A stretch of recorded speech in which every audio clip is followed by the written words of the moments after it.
Have you only ever had unhealthy or toxic romantic relationships where you trauma bond with someone and you just can't seem to get over them? They drain years and energy from your life. There is only one skill you need to break out of this cycle and get out of your trauma bond so that you can free yourself from those patterns that keep you in cycles of pain and self-abandonment. Like my client who spent 20 years trauma bonded to a man who was married to someone else. After learning this skill, things clicked for her and she realized she had a choice to not be loyal to someone invading her boundaries, and she's now free of her trauma bond and enjoys a newfound sense of confidence by spending weekends, meeting new people, hiking in social groups, and setting boundaries that align with her core values. Now, if you're stuck in a trauma bond and need help breaking it, this is the work that I do with my clients. So I encourage you to book a free strategy call with me in the link in my calendar below so that I can best guide you on that journey. When you feel uncontrollably pulled towards someone, no matter how bad they treat you,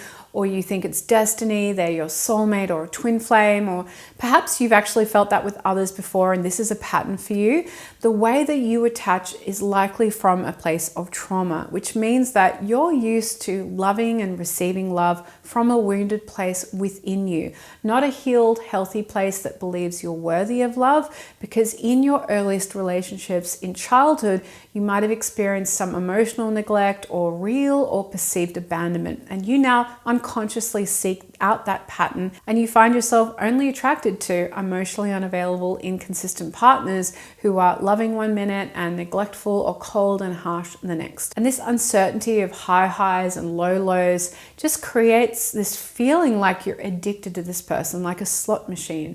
And the deep place within you that believes he's a soulmate or a twin flame is actually the energetic site of your trauma, and that's where you're bonding from. There is a convincing voice there that would do anything to stay with him no matter what. No matter how many breadcrumbs or scraps you receive, you convince yourself you don't have those needs and that it is so worth to stay with them. This is how a toxic relationship keeps occurring again and again in your life. I want you to look at this diagram to understand how this keeps occurring. We always have a honeymoon phase in a toxic relationship where it's just so good, right? You fall in love with them hard and fast. You might be getting loved bombed, but you don't actually realize it. You just feel swept off your feet. There's no choice about it. It's just destiny that you've met this person. And then you have your first conflict with them.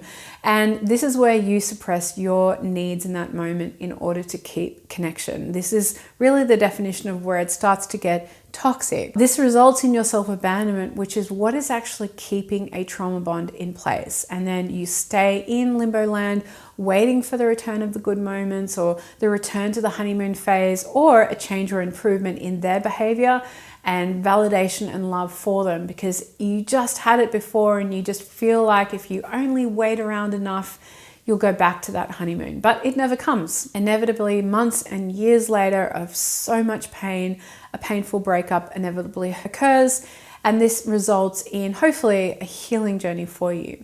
Now, how do we actually break a trauma bond and stop this cycle forever? The key is learning this skill that reverses self-abandonment, and that skill is self-commitment. Self-commitment is the opposite of self-abandonment, because when you abandon yourself, you put all of your focus on the outside of you to get your needs met. In a trauma bond, you believe that only he can give you that, and a toxic partner will reinforce that so that they can control and coerce you. Self-commitment is committing to yourself. It's taking charge of yourself and your own needs and your life. This requires a certain level of self-awareness to recognize the pattern you're in. If you're watching this video, then that's your first step to self-awareness, and being able to then get help and turn it around, valuing yourself, choosing to only act as someone who sees herself as worthy of love, respect, and kindness, regardless of what anyone else says or thinks. And it takes self-trust. Rather than letting him gaslight you, you're listening into yourself and placing yourself and your feelings and your emotions first. And instead of doubting yourself, committing to listening to those feelings and instincts and honoring them, right? And with this also needs to come self-compassion, because when we get that awareness, we can sometimes beat ourselves up and toxic shame ensues. So you need to forgive yourself of your past, release all the guilt and shame of doing what you did because you didn't know what you were doing back then, and really embrace your imperfection, right? You don't have to be perfect or do everything right in order to be worthy of love. You are worthy of love just as you are right now in this moment. And you certainly don't have to earn someone's love by changing or sacrificing or downplaying your needs. Now, the difficulty here with self-commitment is to know the difference between trauma and your true self or your truth. Because if you've lost trust in yourself, you cannot trust what's going on inside when you try to commit to it. Because there is a strong part of you that's acting haywire. It's wanting to stay with someone who's really toxic and feels like this really strong, deep, crazy pull. So how can I trust myself when that's coming from within me? We've got to know the difference between what is trauma and what is intuition in the body. And this is hard because both of them feel very strong in the body. So we need to learn inner discernment between what is trauma speaking within you, and what is your truth and your intuition speaking in you.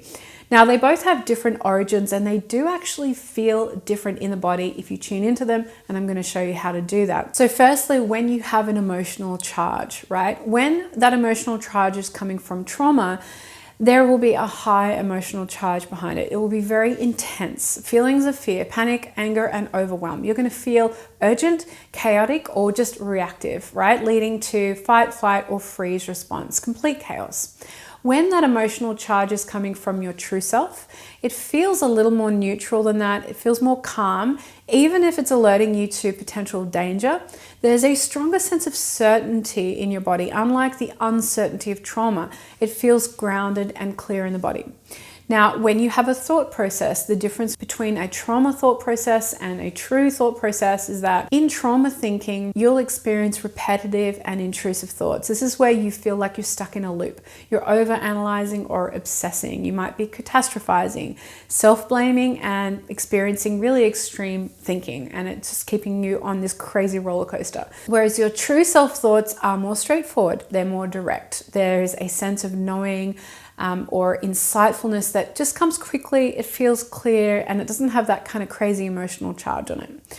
Now, actions, trauma versus true actions. When you are in trauma with the actions that you do, you're going to be very impulsive, very defensive, or self-protective, right? You might even feel compelled just to act immediately to avoid any discomfort or a perceived threat. And your reactions are ultimately fueled by fear, as opposed to actions from the true self, which are more centered, more thoughtful, more intentional. There's more space around them. And even if you feel compelled, the action still comes from a place of inner knowing that that's right for you. There's no rush or panic. You can take time. You can wait 24 hours or a week.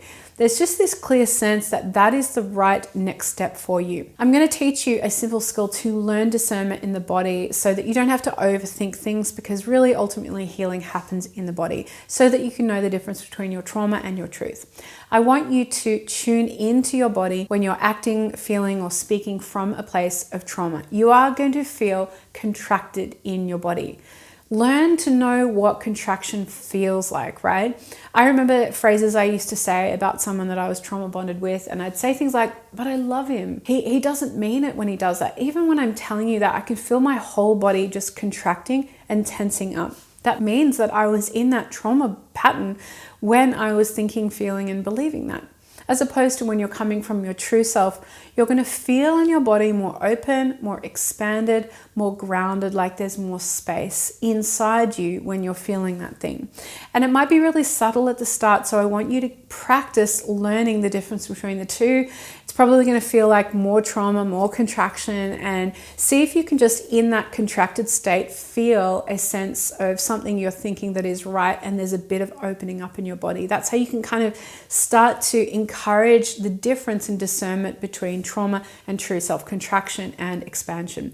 Now, your energetic frequency vibrates at a different rate when you come from a place of love as opposed to fear, as is shown by this chart that I use a lot on this channel. So you can see on this chart that your emotions vibrate at a certain energetic level when you're in an expanded state as opposed to when you're in a contracted state. So learn to listen to your body when it's in these two different states, and that's going to allow you to ultimately know the difference between your trauma and your truth, so that you can self-commit, really decide from a place that when you feel that true part of you speaking through, you are going to align with that part. You're going to really listen to it and honor it in every moment, in every day. Now, if this is something you need help with, this is the work that I do with my clients in Heal Your Heart School. And I would love to chat with you to see if I can guide you on that journey with where you're at. Just simply book a call in my calendar link in the description below.